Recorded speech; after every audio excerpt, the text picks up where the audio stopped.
So, hi, this is Hope from Indy Theater Habit, and please Hello. introduce yourself to my readers. My name is Joachim Schamberger. I'm the stage director and set designer and projection designer for the production of the Tragedy of Carmen with the Indianapolis Opera.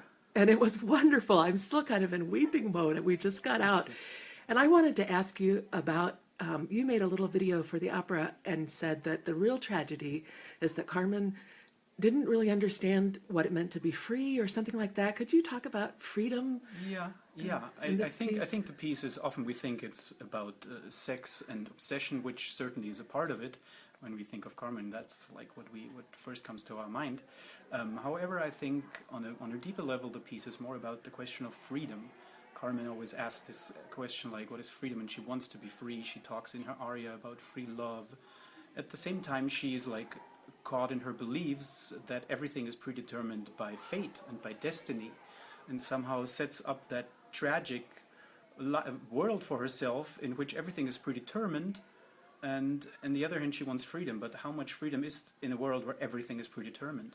And she kind of like fights with that contradiction and that paradox her whole life until she finds freedom at the end.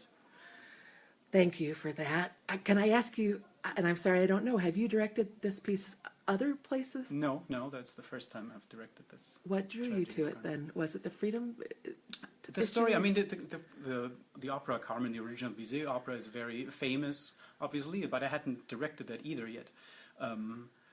It's a beautiful story, and this piece even concises it more to the essence of the human drama in it. It gets rid of the big convention moments of big French opera, like the choruses and in the children's chorus, and all these moments that are beautiful on a big scale opera, but aren't necessarily so important to the story and the drama in it, and goes back a little bit to the original novel about that the opera is based on. The essence of the story.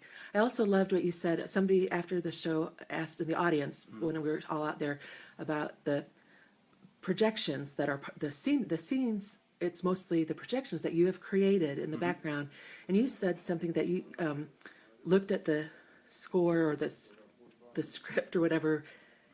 And can you talk about the storytelling? I guess that's what I want to ask you about. Yes, so what we use is projected scenery. However, it is more than scenery. It's something I call virtual theater design. And theater design, because it really has a theatrical component to it, it's a storytelling device. I use it not only to set up the place where we are, but also to tell the story, and use a lot of storytelling devices from the movies, like transitions between scenes or flashbacks, or in this case, like the prophecy of the cards at the beginning. She puts down the cards and kind of sees what happens, and as we go along in the opera, we see all these things happen for real to her death, and then kind of at the end see what all of that meant, what we saw before.